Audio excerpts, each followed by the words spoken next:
Yes, thank you so much for joining us today. My name is Nancy Biwot. I'm based in Kigali, Rwanda, working for an institution here known as Carnegie Mellon University. But more so, I'm a member of a group of facilitators known as Umoja and Usawa network, which was founded in Kenya, but of course is spreading across East Africa. Happy to be here with my colleague, John, who will also introduce himself. So my name is John, and I'm in Mombasa in Kenya, and I work as a freelance facilitator, a member of IACD and Umoja and Usawa, which is our facilitators network in East and a little bit in Southern Africa, focusing on social inclusion, especially around participation and inclusion, hence the topic today. Thank you, John, for that. Hopefully we don't lose you again. Hopefully not. Yeah. Yes. So as we continue typing, this is the question. John has just shared the slide with the question. What is your understanding of participation and inclusion? I think we've had a few people post on this. So please share your answers in the chat. I see we have still something from Oscar. Inclusion means involvement, participation means engagement. Could you share with us what these two terms mean to you? Inclusion is the participation of everyone in society. Interesting that you've linked the two up. Inclusion is the participation of everyone in society. Yeah, which makes me wonder, does inclusion go beyond participation? Just food for thought. Or is it mainly about participating in society for everyone? Any other thoughts or reflections on this? We've got two more here, Nancy. Marilyn says, inclusion to ensure everyone can meaningfully participate. And Mary Ling says, I think inclusion goes beyond participation. Yeah, beyond participation into what? Maybe you can share with us. What does inclusion cover beyond, apart from participation? Will be great to hear that, because we really want to learn and link these two things. Yeah, so thank you. I was just thanking us all for sharing what we see as how we understand this. I can see Marife, inclusion is a collaborative effort among people with the same vision to achieve a common goal. What about participation, Marife? Yeah, as we continue chatting and sharing our thoughts here, we hope to have adequate time in the discussion groups to go deeper into that. Today, what we plan to cover together here is what we've just done, welcome and introductions. Really excited to have people from different parts of the world looking at why, understanding participation and inclusion more from the perspective of why are these important. Then we'll have group discussions to delve deeper into where these come in our practice, because the point of the masterclass, I believe, is how these terms or ideas are applied in our practice and learning from each other. Then we hope to have feedback from the groups that we will have, and then reflecting on what we've done. Thank you so much, Dr. Abdul. I see you've shared something as well. So that's what we plan to do today. Hopefully we'll have adequate time to just dig deeper into when we are in our discussion groups. Feel free to post any questions on the chat where you're not clear. Anything that pops out for you, please post it so that we go back to it. The chat room is where we can engage together, questions, comments, and all that. Thank you so much. I see a few more comments here. Inclusion is a collaborative effort among people. Engaged, respected, engagement without discrimination. So discrimination comes in here. Participation entails getting involved in the idea of a project to the level of execution and maintenance to monitoring and evaluation. And participation is working together for a better society. Thank you so much. So we'll move on to the next part of our discussion, just going into the why. So when we're reflecting on this, we realized that when we look at the community standards by IACD, of which we are all members, there are themes that were identified as coming out from community development practitioners from around the world. The two that we are speaking about, promoting diversity and inclusion and ensuring participatory planning, were among the key themes when trying to understand community development. And we were looking at how then do we link these two terms together. And looking at a document that was written by CREA, we were able to quote, to find a quotation that kind of captures what we wanted to bring out, what we feel is one of the intersect between participation and inclusion, which is power. And I'll just quickly read this quotation by CREA in a document known as Power 101. Please feel free to pop any questions. John will be monitoring that. And here we say, the document says, as activists, and I think here we'll change to as community development practitioners, we are concerned about injustice, inequality, marginalization, exclusion, discrimination, stigma, and violence. Do we always recognize that power is at the heart of each of this and at the heart of most or every social problem? Do we realize that injustice and inequality is an expression of power or a symptom of power structures? So power lies at the heart of human relationships and societies. When we try to change people's lives or tackle injustices, we're actually trying to change power equations. And it will be really great to hear, it's a very long quotation. I think we grappled with it together with John, but we thought it's very punchy because it really tries to raise this issue of power. What makes people participate? Who allows them to participate? Is there an opening for people to participate? Who is this powerful person that opens that space for them? Inclusion. Is there a powerful person that must empower others? So usually we talk a lot about power in our community development work, especially in regards to participation and inclusion. And I think trying to just pin it down, we thought was very important. So these are just different expressions of power. And on the right is just a jigsaw puzzle trying to unpack what power means to us. Who does what? So when we talk about participation and inclusion, who is participating? Who is included? Who decides who is included and who is participating? What are we participating or being included in? Who decides that? Yeah, then we look at who gets what. So beyond participation and inclusion, what about access to resources and opportunities? Who decides that? So when we were just trying to unpack participation and inclusion, we could not really separate it from ideas around power. Then who sets the agenda? Who decides this issue is so important? Let's participate and address it. Who decides these groups of people are excluded or included and they should be brought in? And the last one is who decides what we tackle, what we work on in our community development? Who decides those themes? Yeah, and for us with John, it was just kind of a space to allow us as community development practitioners to reflect on these kind of assumptions or issues behind participation and behind inclusion.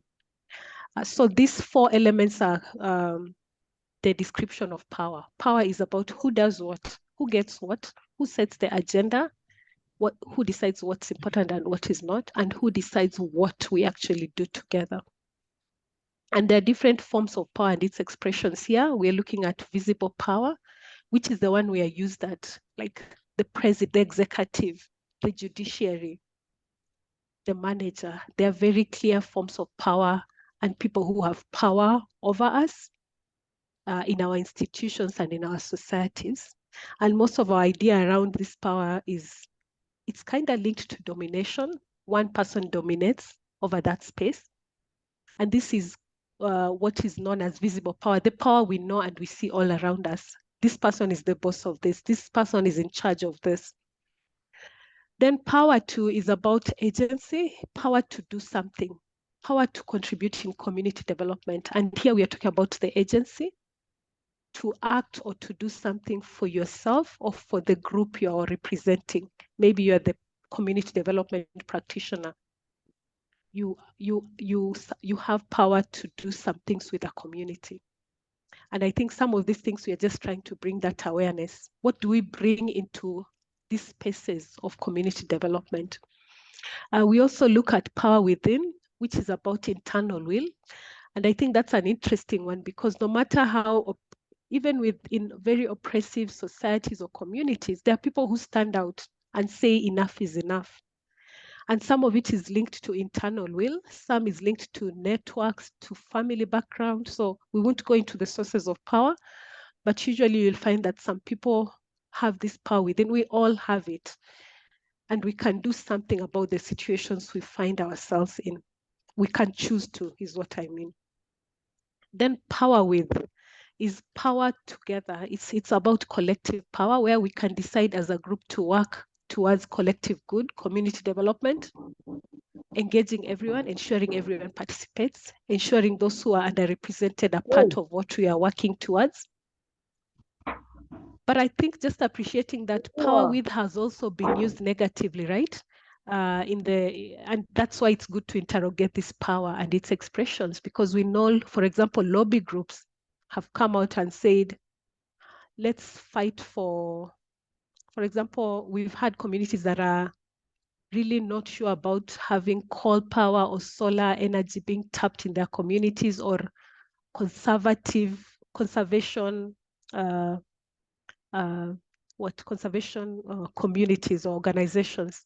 And usually you'll find some of these organizations can come up together collectively and use their power with to do something that fights against what the community wants. And I think it's something sometimes we also can do as organizations in development, where we can come up with, oh, let's work towards climate action. And sometimes that is not the issue maybe that has been identified directly as a need by the community, although it's important. But we come together as organizations or practitioners to work towards something. So I think the idea of power is it works for good, but it can also work in a way that may not be perceived as good. And having awareness of that power, what you bring with you as a practitioner, but also what you find in that community when you work with them is actually very important. Then power under is about what has been described as powerlessness rage, where people who've been discriminated on or oppressed for a long time can actually oppress others who they perceived as weaker than them if they don't deal with the trauma of oppression. And I think that's also something to be aware of as community development practitioners. When we are talking about participation, the people we ask to participate, how are we working with them collectively, inclusively? Just by being aware of that the trauma we experience, if not tackled with, dealt with, we can take it to the people we perceive as less powerful. Yeah, so really looking at what we bring as individuals, what we bring as a collective, but also what we bring within us from what we've experienced in the past. Yeah, and these are all forms of power that we see in our work in participation, or what we call participation, and also in what we call inclusion. So these are just for us to reflect on. Any comments or questions or areas of lack of clarity around power and power expressions as regards participation, inclusion, and community development? Please feel free to type in the chat, and I think we'll also have an opportunity to just delve deeper into this in our discussions. John? Okay, thanks, Nancy. Hi again, everyone. Yeah, it's interesting. I spent last week with a group of facilitators from UNAIDS who are undertaking a journey into developing feminist and anti-racist leadership within the organization, within their own practice. We spent a lot of time talking about power with, and how we can harness that collective power and move away from the traditional power over or power to. So just moving on a bit now, we're going to look briefly at participation, and I'm sure many of you are familiar with this ladder of participation, which was originally developed by this person called Arnstein in 1969, which happens to be the year I was born. So you know my age now. But there's lots of different versions of this. If you Google this, you'll find, you know, the ladder of youth participation or community participation, or within a specific sector. I don't really want to go through it all in detail, but it's really just a way of breaking down what do we mean by participation. A simple example is, you know, in Kenya now we have the need for public participation by law whenever you know, a national government or a local government comes up with some legislation or something that affects people, there has to be public participation. Unfortunately, what we get most of the time is kind of a rubber stamp process where a few people are invited to a meeting, they're presented with a budget that's already been figured out, they're just kind of told what it is, any questions at the end, and that's it. And that's being called participation. So you can figure out where you think that might belong on the ladder, that type of participation, but it's very low. You know, so there in the middle there's 8 levels from manipulation up to citizen control, and it can be broken down broadly into 3 chunks. The bottom 2, which are non-participation, or where there's very, very low participation. And then there's kind of the degrees of tokenism, which in a way that meeting example I gave represents, you know, where people are being informed and not really even being consulted.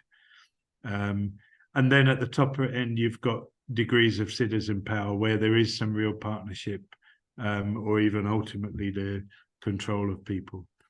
So when we get to the groups, we'll be asking you to think about your own practice and, you know, where are you on the ladder of participation? Are you closer to partnership, or even where communities have control themselves, or are you closer to the manipulation and therapy end of it?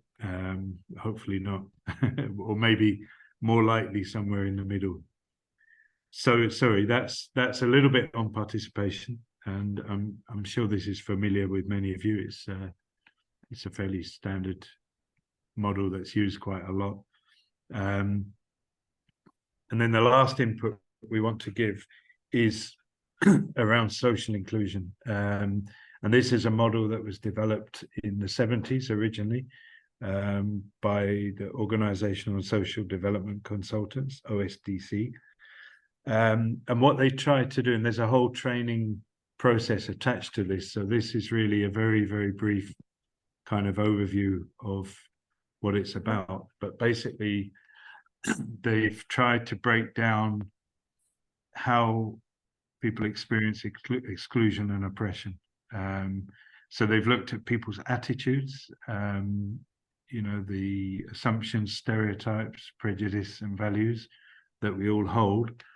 And when added to power, or power to act, that's what can lead to discrimination. So even if somebody holds negative attitudes towards a group of people, until they have the power to do something about that, then you don't get discrimination. So I might have very negative attitudes to women, for example, in my head, but until I got the ability to make a decision and to use that power in some way, I can then either use it negatively or positively, maybe.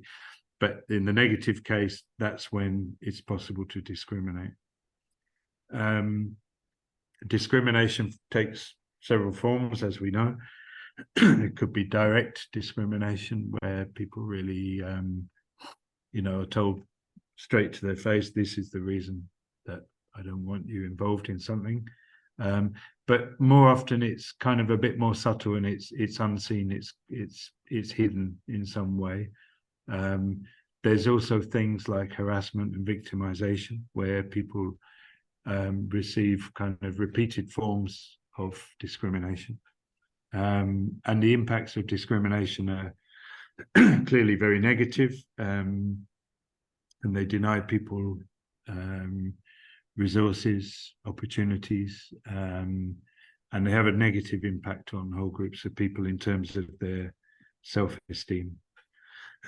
Now, the model also talks about what we've called the ideology of superiority, the ideology that says one group of people is naturally superior to another. We've commonly seen that as the ideology of male superiority, or the ideology of white superiority, which are both very prevalent throughout the world. It could be the ideology of able-bodied people being superior to people with disabilities. Could be the ideology of a particular ethnic group being superior to others, or a particular religion, particular class, and so on. Now, this ideology, which is very, very widespread, and you can find examples of it throughout society. You can find it in our education systems, in our cultures, in our societies as a whole, in our legislation. That added to discrimination is where we get more systemic oppression, which we commonly call sexism or racism, classism, ableism, heterosexism, coming from the ideology of heterosexual people being superior to homosexual or bisexual people. And that's where we get these systemic systems of sexism, racism, and so on. And people getting excluded, and an even greater impact than people experience from individual acts of discrimination. So that's the model of exclusion. Now you can see on the screen the black lines, which is where it's where we're trying to undo the cycle. And the focus for the people who designed this and those of us who use it, the focus is always on undoing and challenging the ideologies of superiority, actually showing in practical ways, for example, that a simple example could be that women are not inferior to men. In fact, they can lead just as well as men. And we have many examples of that, that white people are not naturally superior to black people. And we've seen black people do many great things in the world, despite the system still being there. We also need to reduce the impacts of discrimination and try and prevent discrimination from happening and support the victims of it. We also need to, when we have power, we need to use it wisely and positively to promote inclusion rather than exclusion. We also need to focus on people's attitudes and so that people learn more positive attitudes. But the model teaches us that the key is really around the ideology of superiority, or ideologies, and how we can actually undo them and challenge them so that we can promote an ideology of equality in the world. So I'll pause there. That's the end of our inputs, but maybe just before we move to the group work, is there any questions or comments from anyone on any of this? John, I just want to get some a little bit more clarity. So you're talking about, or I accept that your point of departure, Nancy, is attitude gives, or attitude sort of determines the behavior to follow.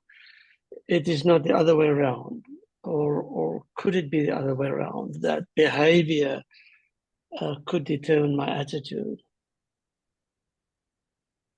Yeah, I mean, I think what the model says is that it's yes, it's attitudes and behavior, but it's also about the ideologies of superiority that are present in the world. So me as a white man and Nancy as a black woman, I could be very nice and pleasant to her, and we could have, between the two of us, a semblance of equality. But as soon as we walk out into the world, we know very well there's racism, there's sexism, that will start treating Nancy worse than me in the society. In other words, it's not enough. It's important to do things on a personal level, but it's not enough until we tackle it on the structural level as well. Yeah. Yes. You want to add to that? Yeah, but the origin of that, is it this ideology I'm trying to get at where in this cauldron do you want to intervene in your work? Do you intervene to create equality, non-racism, non-sexism? Where do you start to temper? Yeah, so maybe it's not about starting, but it's about trying to tackle on the different levels. John, if you can just share that slide. So we are looking here at the attitudes, which are values. It's almost like norms and socialization that people have. So that's one area we can tackle. How can we deal with the beliefs? So that's the mindset which you mentioned, actually. The attitudes, it's the norms, the socialization, the values, the assumptions and the stereotypes. That's one area of intervention, which we've seen actually campaigns to tackle discrimination and all that, trying to hit at the attitudes, trying to hit at the socialization. What if what you believe is wrong, right? So that's one area of intervention. Yeah, another thing I think we look at is the power to act, just that awareness that we all have some forms of power, and our awareness of our privilege and in the context that we are in can also inform the things we do. So we move from mindset to actually the action part of things, yeah? What do we do or not do that supports inclusion in that sense, yeah? Then there's the other area of tackling, which is the ideologies that we hold, which most of it are shaped by the socialization and all that, yeah? The ideologies that this one is better than this one, this is more superior to the other one. So that's another area. So I guess what I believe about this is we don't have to focus on, we can focus on one, but we can also focus on all these areas and tackle them and hit out at them, the mindsets, the behaviors, but also the ideologies that we hold that are reinforced by the institutions in our society, like family, like religious organizations, like policies and governments and all that. Maybe making it more complicated, but I think we can tackle all of them in different ways. John, any comment on that? No, I think the only thing that I'm feeling is that we need a whole week to unpack this. But hopefully, I mean, the point I think hopefully is clear that, you know, we need to look at promoting inclusion in many levels, you know, and I think it's not enough just to do it on an individual level, but actually when we're working with communities, we need to look at the issues facing the communities. We need to look at the broader structural issues that exist, you know. Anyway, maybe let's move on to the group work, eh? Back to you, Nancy. Yeah? Yes, and please type any questions or areas of clarification. We are not closing the room. Some of it we will delve deeper into in the group, in the groups we are in. Anything that is not clear that you feel we want to go deeper into, please still type for us, because it will be great if we came out with something. Yeah, so we are inviting us to a group work session, and we'll have some breakout groups. And we wanted you to reflect in your own practice, in your work in community development, what has enabled participation and inclusion for you? And secondly, what have the barriers been for you? Yes, and I think John has shared the ladder, and one reflection that I had is, what if the people don't want to participate? Yeah, so that's just one thing I'm throwing out there. Sometimes people actually resist some of these things, right? And that can be a barrier that we need to address by understanding the underlying issues. So it will be lovely to hear your personal experience or journey around supporting participation and inclusion. What has facilitated it, number one? What have the barriers been? We'll post it on the chat so that you can see it. John will post us into our different groups. I hope the questions are clear to all of us. And then we'll have a chance to share what stood out for us from these discussions. Yeah, in a certain community, may be a barrier to another community. For example, when you talk about the use of local languages, you may find that when working in communities that you are aware or that you know the local language, it is easier for the development practitioner to communicate with the community, and hence that is it enables a participation. And in other settings, the lack of knowledge or not knowing the local language may be a barrier. Also, access to resources.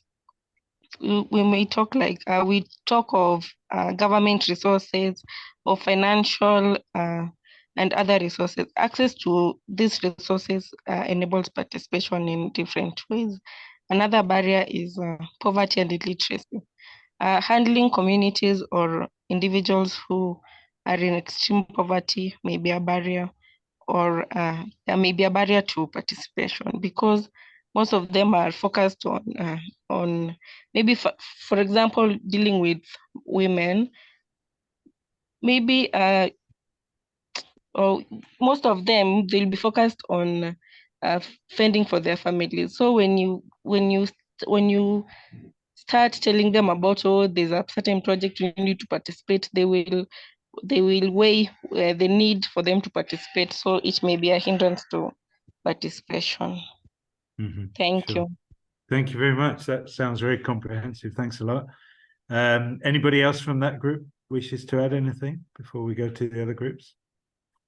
It sounded pretty thorough to me. Hello. Hello, Abdul. Yeah, I'm also from the group of Merlin. Okay. That's group 4. We also said one of the major barriers is access to resources. There's lack of resources, and as such, it's a problem for community development practitioners. The process, the bureaucratic process of assessing the resources is even another factor.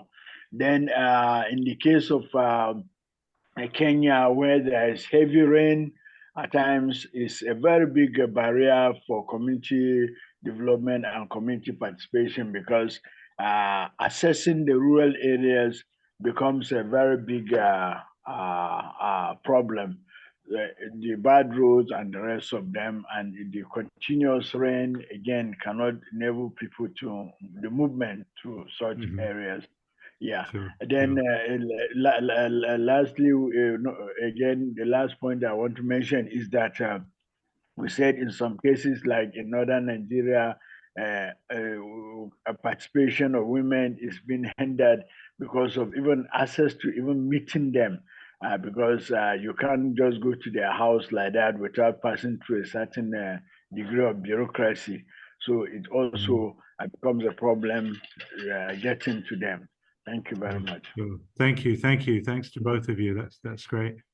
I think we could go to the group that had Oscar and Isaac. Maybe one of you could share. I see you both put some notes in the chat. Anybody from that group? Oscar, can you pick it from there? Yeah, sure. Please go ahead. Yeah. Oscar. Oh, yeah. In terms of this Isaac, in terms of participation, we realize that sometimes we talk of participation without proper planning, and then we end up not succeeding in our endeavors, and we end up leaving some people out or some groups out. So with the proper planning, it will help us in trying to get to know the weak points or the weak areas, to get to have the SWOT analysis model to help us, or the personal analysis to help us in terms of participatory and inclusion of any project we would want to undertake. So planning is very key, and that's what will also help us to assess on the lessons learned in other previous engagements, like either lack of motivation, lack of finances, lack of transport, communication barrier in terms of language, in terms of levels of literacy, where we find that some individuals are not well enough. Yeah, sure. Yeah. So that was what we are saying in our group. Those are some of the key areas we related on, and the fact that thank you. Such like things. Yeah, thank you very much. Yeah, good point about planning. You know, participation and then inclusion it's not going to happen automatically because of the power differentials that we know about. So you have to be very deliberate about it. So good point. Thank you. Anybody else from that group like to add anything? Or we'll go to the other group. Okay. So let's go to the Oscar, you want to come in? Sorry. Yeah, thank you. I think thank you so much, Isaac, for that. Apart from planning, we also mentioned motivation. The need to give people reason to participate. Then there's also the aspect of involvement as an enabler. People only participate if they are involved from the word go, and not as a token, and not to tick particular boxes. So people tend to participate more if involvement is primarily done from the word go. And then finally is availability of information as an enabler. So, for example, if you're going to do budgeting, it's important to provide people with drafts in good time, so that when they're finally invited to make comments about the budget, they have adequate time to look at the draft and provide comments based on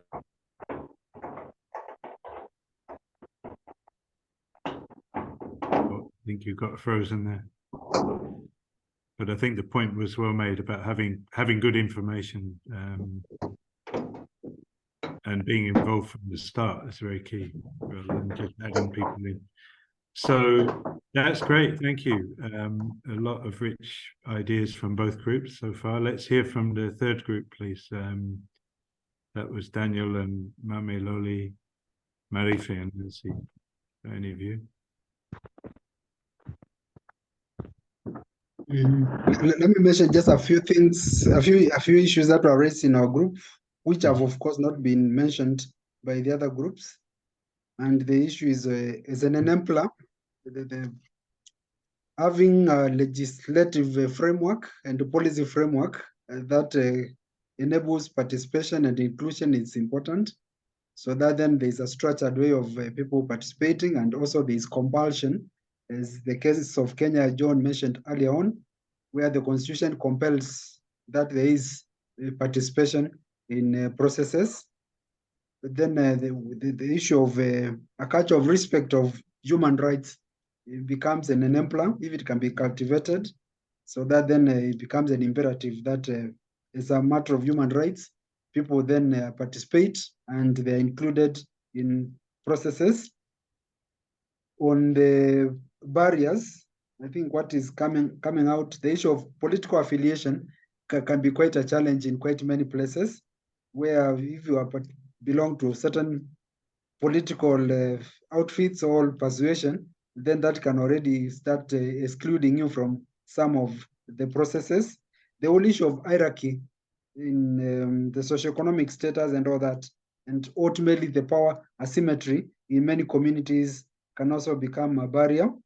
And for us as community development practitioners, the whole issue of how we facilitate processes in itself can either be an enabler or a barrier to people participating or being excluded. And so we need to be very proactive as we undertake our community development practice and the methods that we choose to employ to either facilitate participation, and if we don't do it properly, then we can close all the doors to participation and inclusion. I think those are the issues that have not been mentioned by other groups. Over to you. Yeah, great. Thank you, Daniel. Thanks. Yeah, collectively, this is a very strong response. We need to go through the recording and capture all of this. This is a really good, very rich discussions, clearly. Anybody else from that group wishes to add anything? the group that Daniel was in?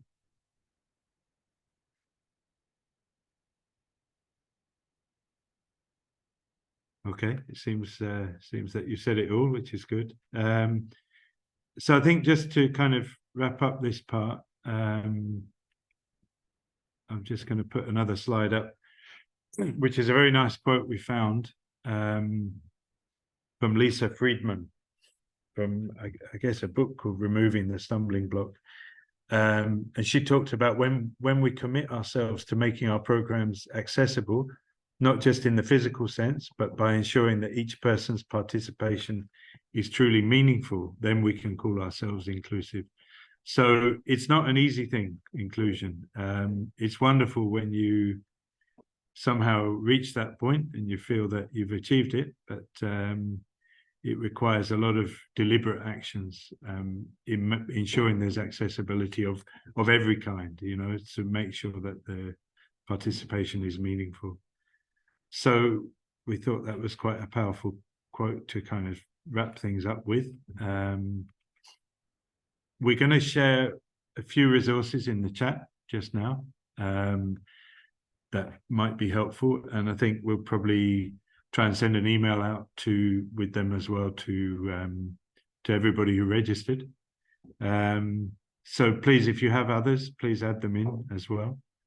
But we just got probably another 5 minutes or so, or 8 minutes. It'd be great to get some comments. How was the session for you? Any final comments that you'd like to share? I think it's very good session. I think we covered the spectrum of issues involved, and it's very enlightening to bring it all together. I think Martin named something in the end, saying it is all about the idea, and if we could get the idea across of what and where we want to go to, and that includes planning, that includes motivation, communication, involvement, but the bottom line is participation and inclusion is not a given. It's not going to happen, voila, and it's there. We'll have, as community development practitioners, it's part of our job, and I think that's the crucial point that distinguishes community development from just being an activist. Mm-hmm. Great, thank you very much, Divet. We've got a few comments in the chat have come in. Isaac says the session was very interactive and very educative. That's good to hear. I think there was one in the chat. Medaling said very informative session. Thank you for that. I think there might be one I missed. Yeah, Isaac was saying, I think we need more because it's powerful means in acquiring knowledge. Great, thank you for that.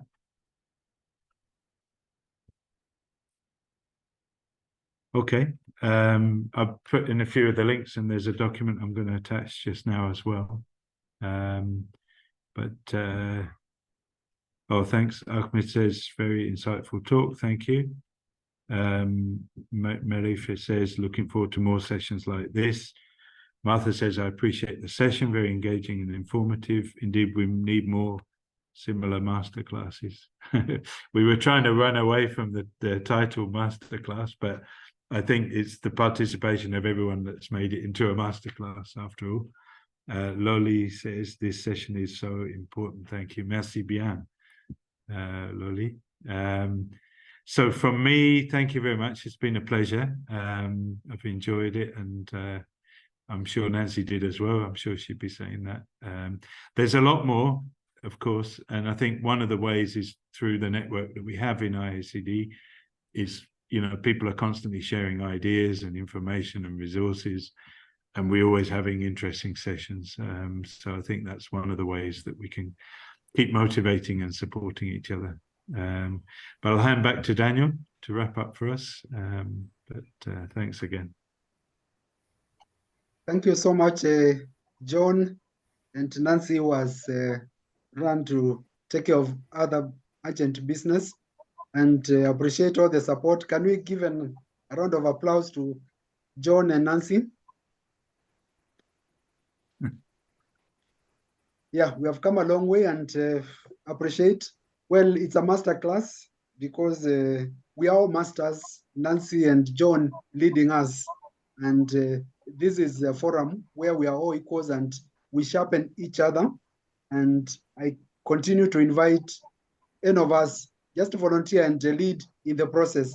We'll co-facilitate with you, so don't feel intimidated. And I'll put on the chat that the next in the series is an open forum on 13th December, 11 a.m. Kenyan time, 8 a.m. London time. Now you can locate yourself based on your time zone. And the whole idea is just to evaluate, see how far we have come over the year, and then we can see how to move forward. Going through what has been reported in the chat on this session and on the previous sessions, I believe it's a worthwhile investment of our time just to connect and capacity build ourselves and reach the process and the connection so that we promote our discipline and our practice. I've shared also a link about the new book on connectedness, resilience, and empowerment, published by Springer. That's an outcome of the World Community Development Conference 2021. 13 chapters is available on Springer, and I encourage you to interact with it. It's one of the resources that's available for us from IACD, and there's also the book based on the International Standards for Community Development, the International Community Development Practice book. That's also available, published by Routledge. And then we have also the International Standards for Community Development, which again, we continue to encourage all of us to use in our practice. And so that then, of course, we can continue to operate in a way that is standardized and respects what is collectively agreed as the basic pillars of our practice. I'm aware some of us may not be members of IACD. I've also put the link which will direct you on how to join this network so that again we can grow together and develop the discipline and practice together. The proceedings of this webinar have been recorded and will be processed and will be made available on our website for us to continue engaging and interacting with it, with the resources. And of course, there are also many other resources that's available on IACD website and all the rest of the other forum, including the social media platforms. So thank you very much from me in Nairobi, and enjoy yourselves. Looking forward to meeting you in December, just before Christmas, so that we can close the year together. Thank you, Jessica, for hosting us. Be blessed from Nairobi. Bye-bye. Thank Bye, you everyone. very much. Bye. Have a good day. Bye-bye. Bye. Our good greetings to you from Thank you so Nigeria. much.